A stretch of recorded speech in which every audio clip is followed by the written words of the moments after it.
ಇವತ್ತಿಂದ ದಿನ ಭಗವದ್ಗೀತೆಯ ಶ್ಲೋಕಗಳನ್ನ ಅರ್ಥ ಮಾಡ್ಕೊತ ಹೋಗೋಣ. ಮೊದಲನೇ ಅಧ್ಯಾಯ ಮಹಾಭಾರತ ಬಗ್ಗೆ ಐತಿ. ಆದಂತೂ ಸಹಜವಾಗಿ ಮಹಾಭಾರತ ಎಲ್ಲರಿಗೂ ಗೊತ್ತೈತಿ. ಆದ ಕಾರಣ ಎರಡನೇ ಅಧ್ಯಾಯ ಅಂದ್ರ ಗೀತೋಪದೇಶದಿಂದ ಶುರು ಮಾಡೋಣ. ಶ್ಲೋಕ 1. ಇಲ್ಲಿ ಅರ್ಜುನನು ಕಣ್ ತುಂಬಿಕೊಂಡಿರ್ತಾವ್ರಿ. ಇದೆಂತ ಪರಿಸ್ಥಿತಿ ಇವತ್ತು ನನಗಂತ ವಿಚಲಿತಗೊಂಡಿರ್ತಾನ. ಇದರಿಂದ ನಾವೇನು ಅರ್ಥ ಮಾಡ್ಕೋಬೇಕಂದ್ರ ಮನುಷ್ಯಗ ಕಷ್ಟ ಕಾಲ ಬರ್ಬೇಕ. ಇಲ್ಲಪ್ಪ ಅಂದ್ರ ಒಂದು ಕಷ್ಟ ಕಾಲ ಇಲ್ಲ, ಸುಖ ಇಲ್ಲ ಅಂದ್ರ ನಾವು ಬದುಕಿದ್ದು ಏನು ಉಪಯೋಗ ಆದಂಗೆ ಅನಿಸ್ತೈತಿ.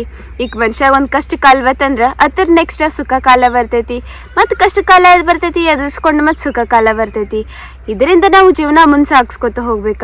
ಇದ್ರ ಒಂದು ಫಿಸಿಕ್ಸ್ ಎಕ್ಸಾಂಪಲ್ಲು ಐತ್ರಿ. ಈ ವಿಡಿಯೋ ನೋಡ್ರಿ. ಆ ಬಾಲ್ ಸೀದಾ ಹೋದ್ರ ಎಷ್ಟು ಲೇಟಾಗಿ ಹೋಗ್ತೈತಿ, ಮತ್ತೇನೋ ಒಂದು ಮಜಾ ಇರಂಗಿಲ್ಲ.